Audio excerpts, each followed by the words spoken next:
Assalamualaikum warahmatullahi wabarakatuh.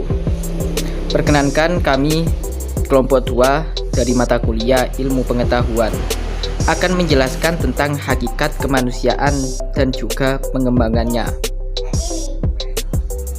Yang mana di sini akan disampaikan oleh Saudara Alvino Arli Maulidin, Saudari Anissa Fakhira Mulya, dan Saudari Dewi Rahmawani. Dimulai dari yang pertama, yaitu mengenai pengertian dari apa itu hakikat manusia. Jadi di sini diketahui bahwa manusia merupakan makhluk yang diciptakan memiliki akal, sehingga manusia dianggap sebagai makhluk Tuhan yang paling sempurna. Adapun akal yang dimiliki oleh manusia dapat dikembangkan melalui pendidikan dan juga pembelajaran. Adapun tujuan Allah Subhanahu wa taala mengaruniai manusia dengan akal adalah sebagai pembeda dengan makhluk yang lain dan sebagai aspek pendukung agar manusia itu dapat menjadi khalifah di bumi. Kita akan masuk ke dimensi-dimensi hakikat manusia. Di sini terdapat 4 dimensi, yaitu individual being atau manusia sebagai makhluk individual, kemudian social being, manusia sebagai makhluk sosial, moral being, manusia sebagai makhluk moral atau susila, dan terakhir dimensi keberagamaan. Langsung masuk yang pertama, yaitu dimensi manusia sebagai makhluk individu. Manusia pasti memiliki kehendak, perasaan, cita-cita, semangat, dan juga daya tahan yang berbeda-beda antara yang satu dengan yang lain. Dan juga manusia pasti butuh belajar agar potensi yang dimilikinya dapat tumbuh dan dapat dikembangkan. Adapun manusia pasti memiliki dorongan untuk hidup mandiri. Adapun pola yang cocok untuk mendukung tumbuh kembangnya potensi individual adalah dengan menerapkan pola demokratis. Langsung lanjut yang kedua, yaitu manusia sebagai makhluk sosial. Manusia sebagai makhluk individu. Sebagai makhluk individu, manusia sejak lahir dikaruniai potensi sosialitas. Setiap individu memiliki kemungkinan untuk dapat bergaul, di mana di dalamnya terdapat kesetiaan dan menerima. Manusia sendiri tidak dapat mencapai apa yang diinginkannya seorang diri, sehingga dalam upaya membantu tercapainya segala tujuan, ia butuh bantuan orang lain. Dan ia butuh orang lain sebagai sarana tumbuh dan berkembangnya kepribadian. Melalui pendidikan pula dapat dikembangkan keseimbangan antara aspek individual dan aspek sosial dari manusia itu sendiri. Individualitas manusia dapat dikembangkan dengan belajar dan orang lain mengidentifikasi sifat-sifat yang dikagumi orang lain untuk demikiannya, serta menolak sifat-sifat yang tidak disukainya. Manusia sebagai makhluk susila. Apa itu makhluk susila? Makhluk yang memiliki moral atau akhlak. Di setiap masyarakat pasti memiliki norma dan juga nilai-nilai. Dan manusia dapat membedakan mana yang baik dan mana yang bersifat susila dan sebaliknya. Norma-norma ini mencakup segala aspek yang mengatur kehidupan bermasyarakat, yang mana dapat tercermin dalam tingkah laku sehari-hari, ketertiban dan stabilitas kehidupan masyarakat, dan juga kehadirannya bersamaan dengan orang lain. Dan yang terakhir, dimensi keberagamaan. Sebagai manusia sebagai makhluk beragama. Manusia ini sejatinya adalah makhluk yang lemah dan pasti memerlukan tempat untuk bersandar dan juga menggantungkan harapan, sehingga ia butuh yang namanya agama. Manusia yang memiliki agama pasti akan menghayati dan juga mengamalkan ajaran-ajaran agama yang dianutnya dengan sebaik-baiknya melalui pendidikan, dan beragama ini merupakan suatu kebutuhan.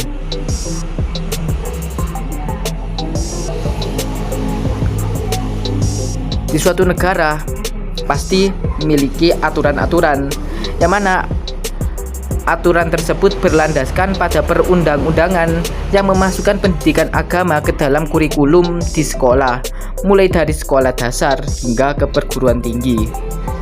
Demikian presentasi dari saya, akan dilanjutkan oleh saudari Anissa.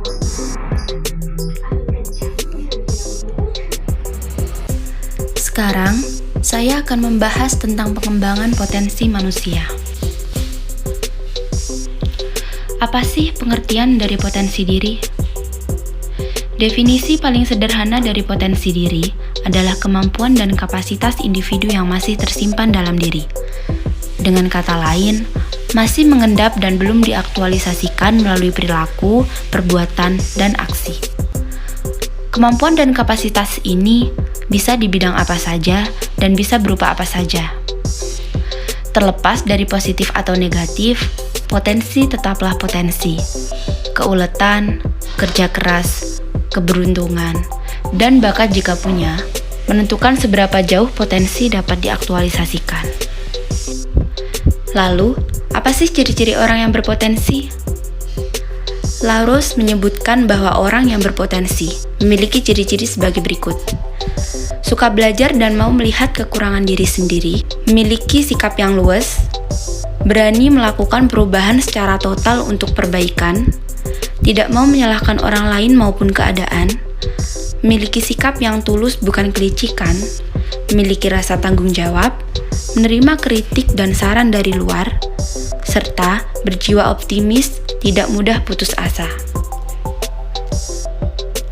Lalu, sekarang kita akan membahas tentang cara mengenali potensi diri. Yang pertama, buatlah daftar bidang apa saja yang kita senangi.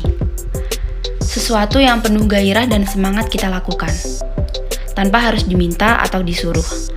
Anda akan melakukannya secara sukarela, tanpa dibayar, bahkan Anda mau mengeluarkan uang untuk apa yang Anda lakukan.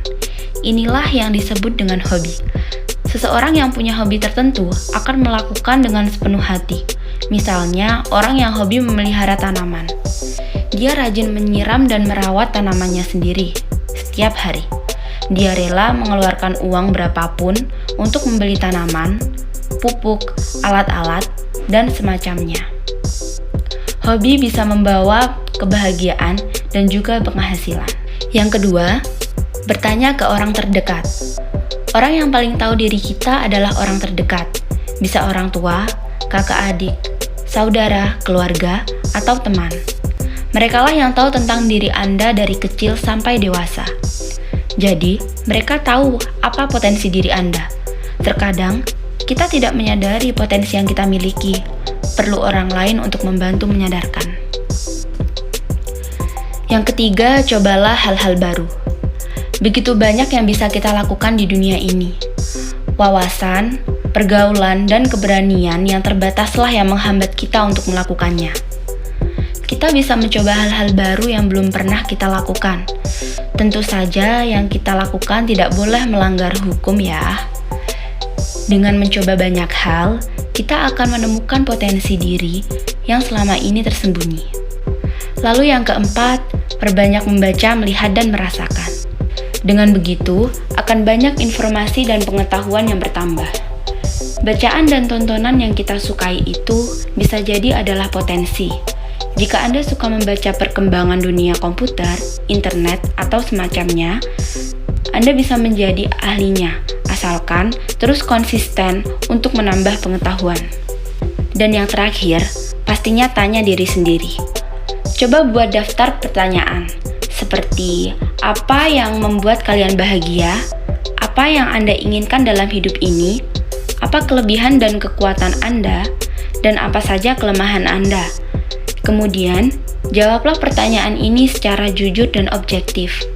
Mintalah bantuan keluarga atau sahabat untuk menilai kelemahan dan kekuatan Anda.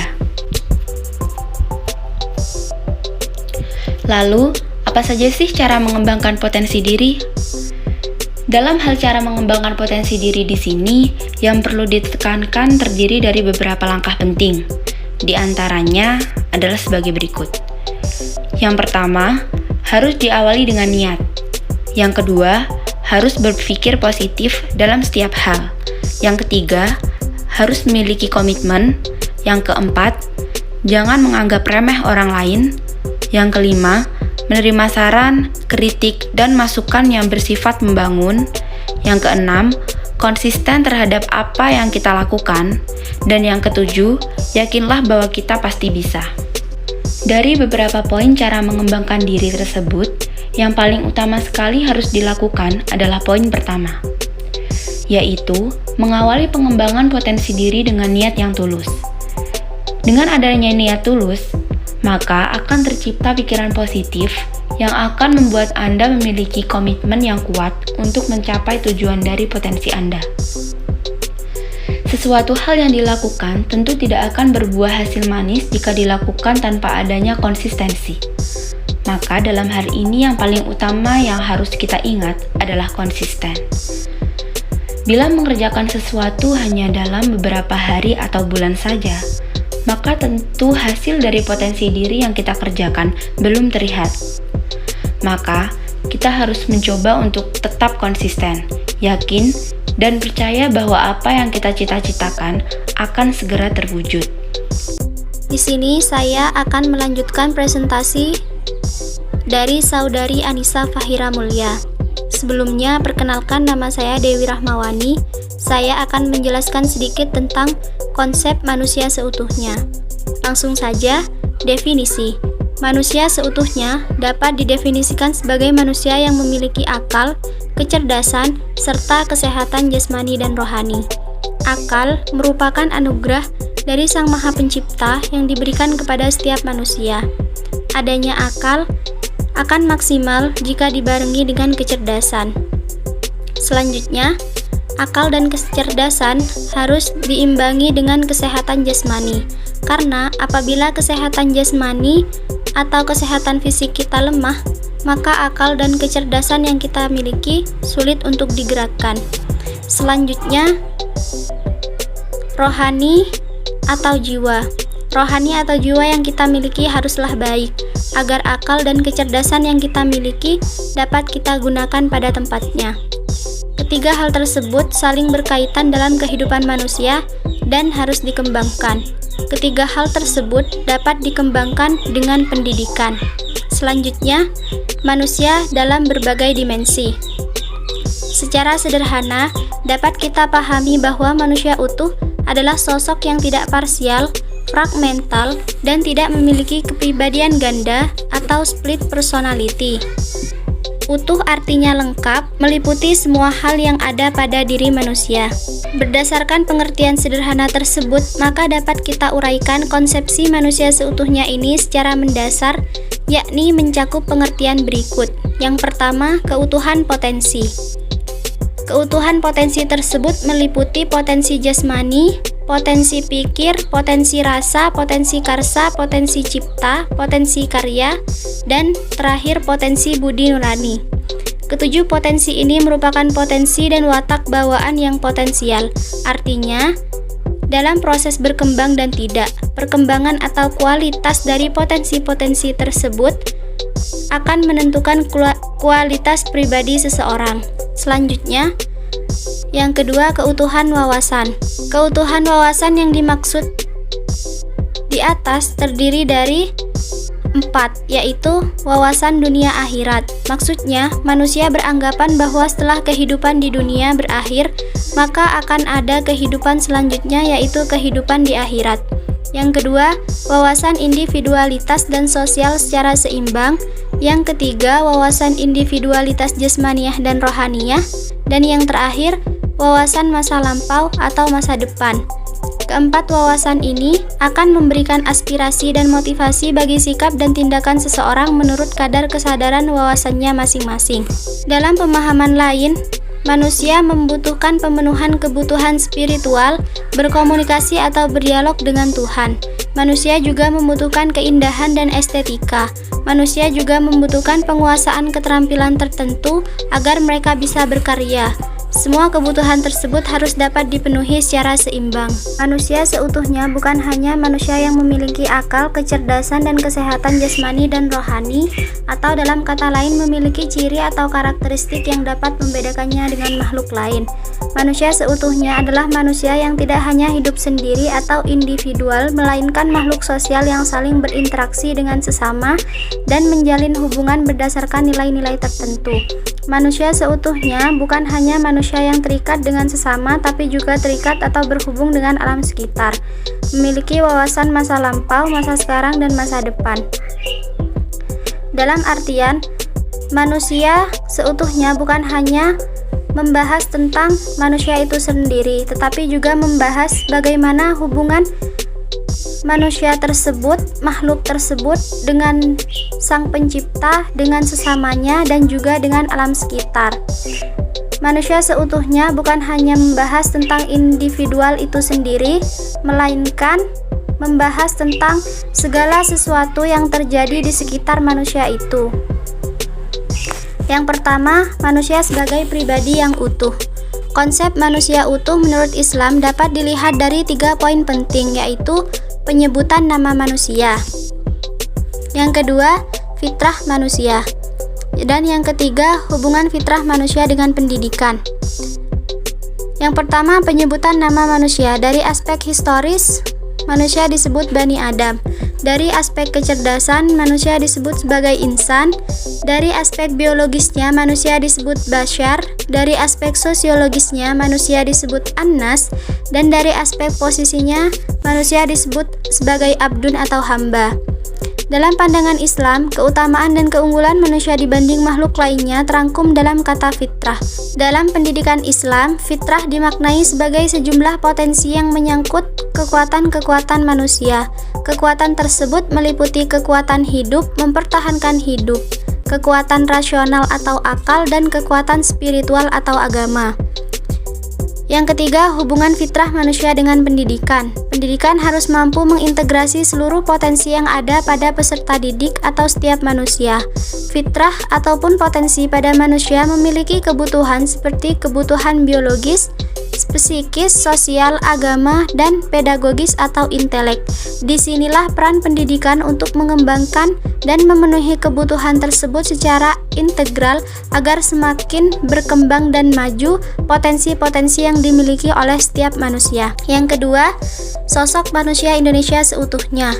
Menurut Tirta Raharja dan Sulo, sosok manusia Indonesia seutuhnya adalah perpaduan antara aspek jasmani dan rohani, antara dimensi keindividualan, kesosialan, kesusilaan, keberagaman, antara aspek kognitif, afektif, dan psikomotorik. Pancasila merupakan dasar negara Indonesia. Pancasila menempatkan keseluruhan harkat dan martabat manusia sebagai makhluk Tuhan yang Maha Esa.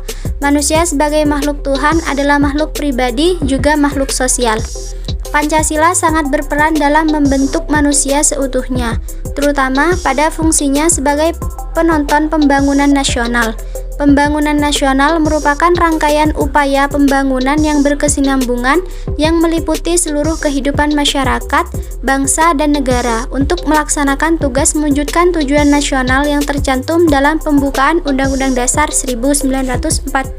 Selanjutnya, manusia utuh hubungannya dengan masyarakat. Hubungan individu dan masyarakat lebih banyak disoroti oleh para ahli, baik para filsuf maupun para ilmuwan. Pandangan tersebut dapat dikelompokkan menjadi 3, yaitu yang pertama, masyarakat yang menentukan individu, yang kedua, individu yang membentuk masyarakat. Nah, dari kedua pandangan tadi, maka akan muncul pandangan yang ketiga, yaitu individu dan masyarakat yang saling menentukan. Kemudian, hubungan individu atau manusia dan masyarakat dapat ditinjau dari segi yang pertama individu saja atau individualisme, yang kedua masyarakat saja atau totalisme, dan yang ketiga dari segi interaksi antara individu dan masyarakat. Profesor Supomo menyatakan bahwa hubungan warga negara dan negara Indonesia adalah hubungan yang integral. Oleh sebab itu, paham yang dianut adalah paham integralisme. Yang keempat, hubungan manusia utuh dengan alam sekitar. Prinsip dasar hubungan manusia dengan alam atau makhluk lain di sekitarnya pada dasarnya ada dua, yaitu kewajiban menggali dan mengelola alam dengan segala kekayaannya. Manusia sebagai pengelola alam tidak diperkenankan merusak lingkungan karena pada akhirnya hal itu akan merusak kehidupan manusia. Nah, kemudian manusia utuh Indonesia adalah manusia yang memiliki landasan ketuhanan. Manusia dipandang sebagai khalifah di bumi dan yang menguasai serta memelihara semua isi bumi. Beberapa tugas manusia sebagai khalifah di bumi antara lain: yang pertama, manusia sebagai pemimpin bagi dirinya sendiri. Yang kedua, manusia sebagai penjaga alam dan yang bertugas untuk menyayangi alam tersebut. Dan yang terakhir, manusia bertugas sebagai yang memakmurkan alam. Kemudian kelima, manusia utuh hubungannya dengan Tuhan. Menurut Thales, manusia dalam sejarah hidupnya adalah makhluk bertuhan. Ada dua faktor mengapa manusia dikatakan makhluk bertuhan.